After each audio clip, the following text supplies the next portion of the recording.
నమస్కారం సురేష్ బాబు. ముందు రావడమే తప్పును. ఇల్లు నువ్వు పిలిస్తే లెక్క లేదని వెళ్ళిపోవాలను. వచ్చి కొలతలు వేసి సెంటున్నర అంటే సెంటు అని కొలతలు వేసి లెక్క ఇచ్చి మళ్ళా సెంటున్నర అని నాకు చెప్పినాడు. అంటే నువ్వు తెలుసుకుని కదమ్మా లెక్క ఇచ్చింది. నీకు అస్సలు నా పేరు మీద ఇల్లు నాకు తెలియకుండా అన్నీ జరుగుతున్నాయి. నువ్వు అన్ని తప్పులు చేసి నీకాడ లెక్క సోమతి లేని వచ్చి మళ్ళీ వారంతా లెక్క ఉండాయని 10 సార్లు చెప్పి మళ్ళీ వారంకి వచ్చి ఇంజనీర్ ప్లానింగ్ అంటావు. ముందు అడగకుండా అది ఉండాలంటావు, ఇది ఉండవంట. ఏమంటే మీద నమ్మకం చేసిన అంటావు. 50,000 పోయి మళ్ళీ మున్సిపాలిటీలో ఎవరి మీద పన్ను అని తెలుసుకుంటావు. మళ్ళీ పాల్మాటి అంటావు. వేరే వాళ్ళకి చెప్తే నీ మీద నమ్మకం చేయాలంటావు. నువ్వు సోమతలేని ఎందుకు వచ్చినావు? ఎందుకంటే మా ఇల్లు మాకు ఉంటుంది కదా ఇప్పటి వరకు. నువ్వు రావడం ఏంది? అంత అక్కడ అంత లైఫ్ వచ్చే ఇల్లుకు ఇంకా తక్కువ రేటు చూసి మళ్ళా ఎక్కువ అని చెప్పడం నేరం కదా అది. సారింగా మళ్ళా చేయడము నీకు మళ్ళా నేను ఉండాయని చెప్పడమేమి లోను. ముందు ఇంజనీర్ ప్లానింగ్ ఏం అడగలే, నువ్వు అది అడగలే, ఇది అడగలే. మళ్ళీ అది ఇవ్వండి, ఎన్ని లక్షలు తీసుకుని అది కానీ చెప్పలే మాకు. బ్యాంక్ సవరం అంటే సవరం చేయించిన, ఇప్పుడు 4 లక్షలు తీసుకున్నా సార్, ఇప్పుడు ఇస్తున్నాను. ఇంత లేనివాడు ఎందుకు వచ్చి ఇబ్బంది చేయాలబ్బా? మళ్ళీ వడ్డీ ఇవ్వమంటావు. మేము కేసు వేస్తే ఎవరు తప్పులు నా కొడుకులన్నీ తెలుసుకోవాలని వేసినాం. నీకు మోసం చేయాలని కాదు, మోసం చేయాలనుకునే వాటికి నువ్వు ఉండవు.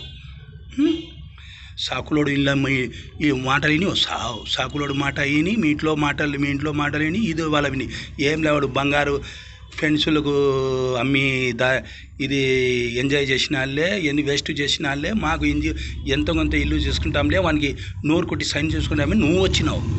మళ్ళా మేము ఇట్లా వచ్చాని మళ్ళీ ఇట్ట మార్చుతాం. ఎవరైనా అట్ట వడ్డీలు అడుగుతారా? ఇచ్చిన లెక్క నేను కూడా ఎవరైనా అమ్ముకో, నేను వండుకో అంటే చెప్తారు. నాకు వడ్డీ నీకు ఎంత ఇచ్చినా ఎందుకు కావాలా పోయి నీకు సోమత లేకపోతే ఎందుకు వచ్చినావు ఇంటి వాళ్ళ విని? మళ్ళా సవరం చేసిన తర్వాత 3 నెలలు ఉంటే 6 నెలలు రాసుకుంటావు. 3 నెలల తర్వాత మళ్ళీ సవరం రాసుకుంటావు. ఒకటి చెప్పి ఇంకోటి మ్యాటర్ వేసుకుంటావు. ఎంత నేరం అనుకున్నావు? మామ కొడుకు ఉచ్చలు పడతానా ఇప్పుడు. వానికి పిలిచినారు పొలిటీషియన్కి. ఏమయ్యా నువ్వు ఏం చేసినావు?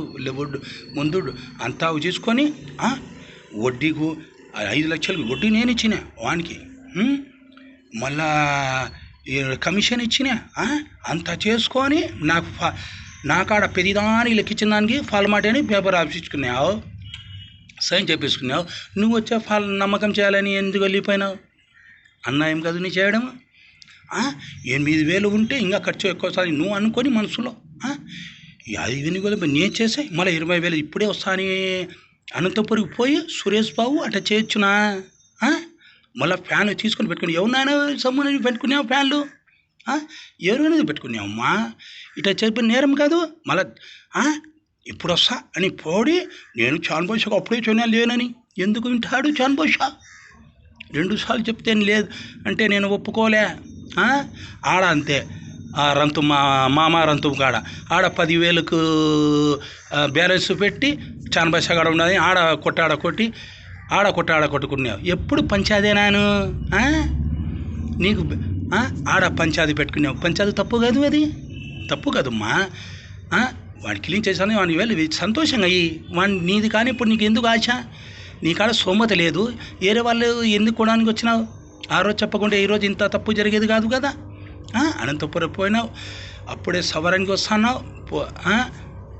ఇప్పుడు పన్ను మార్చుకుంటాను అన్నీ చేస్తాను. నేను రాలేదు అంటావు. మా మామ ఫోన్ చేస్తే నేను ఫోన్ నేను వాడిని చాన్బోషాకి ఫోన్ ఎత్తకుండా ఉన్నాను. మీరు ఏమన్నారా? మాకు ఎలాన్నారా ఎత్తకుండా అన్నాను. నువ్వని ఎత్తినా నీకేమేమో నేను చేయనావు. తప్పు కాదు. నువ్వు బ్యాంకులో నీకు ఈ డబ్బులు ఇవ్వకుంటే 2 లక్షలు మా అమ్మ మీద ఇష్యూ పెడతావు. మా అమ్మ నా కర్మ అంటావు. మీ ఇంట్లో ఏం కర్మకాండలు మిలిగిపోయినాయని ఇట్లా చేస్తావు ఎదవా? మా ఇంటి వాళ్ళు పశువు ఉంటావు. మా ఇంటి వాళ్ళు పశువా? నీ ఇంటి వాళ్ళు పశువు ఉండారు. లెక్క నేను చెప్పలే నీకు? అన్ని తప్పులు చేసి మళ్ళా ఎంత ముక్కు సూటిగా పడతావురా నువ్వు? వాళ్ళతో వీళ్ళతో చెప్పుకుంటావు. ఎందుకు వచ్చినావా అనుబంధం అంటే వాళ్ళు పిలిపించినారు, లెక్క లేదని వెళ్ళిపోవాలను. ఎందుకు వచ్చినావు? ఉండాది అని సోమత లేని వాడివి. రిష్యూ పెడతాది బ్యాంక్కి, అడుక్కునే వాళ్ళకు రిష్యూ పెడతాది ఆ బ్యాంక్కి. ఈ కాడ లెక్క ఎందుకు రావాలా? బ్యాంకులో ఎన్ని కారాలు ఉంటాయి, అన్ని కారాలు మాకు చెప్పినా మాకు తెలియదు. బ్యాంకులో ఉన్న వాళ్ళు మాకు కూరగాయలు కొనన్నారు. బ్యాంకులకు మేము ఎప్పుడైనా పోము. నీకు లాయరు చదాలా, అది చదాలా, ఇది చదాలా, నీకు ఇన్నిసార్లు తిప్పితే ఇన్ని లక్షలు ఇవ్వకుండా వాళ్ళు వ్యాల్యూషన్ పెంచుతా అంటే నువ్వు మాతో దాపెడతావు. మా మామ దాపెడతాడా ఎదవా? ఒకటి పెప్పి ఒకటి జాపిస్తాడా ఎదవకి? ఉచ్చరపడతానా ఇప్పుడు పోలీసులు పిలిపించాలగా? అది ఏంది? ఎవరు సక్సెస్ అంత వాళ్ళు ఇబ్బంది పడతారు. నువ్వు ఏమన్నా అనుకుంటామో, మా నైరుతో అవసరం వెళ్ళాము, వానితో వదిలిపెట్టినావు, నా అవసరమని నాతో అహంకారంగా ఫోన్ ఎత్తకుండా అప్ చేసినావు, మా మామ కానీ ఎత్తకుండా ఉండవు. నువ్వు ఏమన్నా ఇది చేస్తానామా? మంచి మాటలతో చెప్తానా? ఈయను 20,000 నా ఫ్యాన్లు తెచ్చి ఈయను. లేకుంటే నీకు మానవత్వం ఇప్పుడన్నా మిలిగి ఉంటే 20,000 మా మామ ఫోన్పే వేసినాడంట, నీకు నెంబర్ అకౌంట్ నెంబర్ చెప్పినాడంట.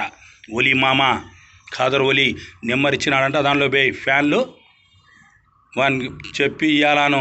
అంతేగాని దసరాకు వచ్చి పండగ చేసుకొని నీ అవసరాలకి వచ్చి పోతా అంటే నువ్వైతే ఇంటికాడ వచ్చి అని ఎగురుతావు. మనం అట్టలే సంస్కారం ఉండేవాళ్ళం. మా సంస్కారానికి సంస్కారమే పెట్టిను. ఇన్ని రోజులు ఆగి మళ్ళా ఫోన్ ఎత్తకుండా ఉన్నాను. చాన్ భాషా ఫోన్ ఎత్తకుండా నువ్వని ఎత్తినాను. నేమన్నా చేయనా పోయి నీకు? నువ్వు రాయడం తప్పు కాదు.